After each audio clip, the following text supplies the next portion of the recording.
From grass-fed all the way up to Wagyu, we're gonna figure out which one benefits most from dry aging. 4 roasts of the exact same weight, dry age for 60 days.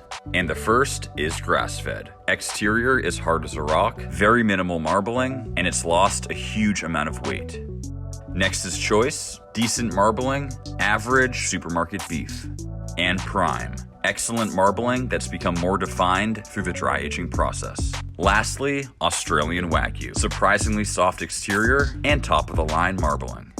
Defrost 1 steak from each that I froze before the experiment. Notice the size difference from the fresh steaks in the front to the dry aged in the back. This size difference is one reason why dry aged steaks are so much more expensive. Starting with the grass-fed, dry aged had a more uniform crust, way more tender and flavorful, though slightly less juicy. Next was the choice. Again, dry aged had way better flavor and significantly more tender. We saw similar improvements with the prime grade. More flavorful and beefy, but most importantly, significantly more tender.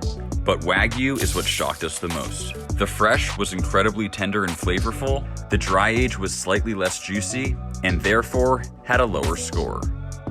Surprisingly, I actually prefer the fresh Australian Wagyu to the dry aged one. And the reason is that the fresh one is already super tender. There was no need to draw out any of that moisture. I will say there was major improvements with the prime, the choice, and also the grass-fed. So in my opinion, when you get to a certain point in quality, the incremental benefits don't necessarily outweigh the costs.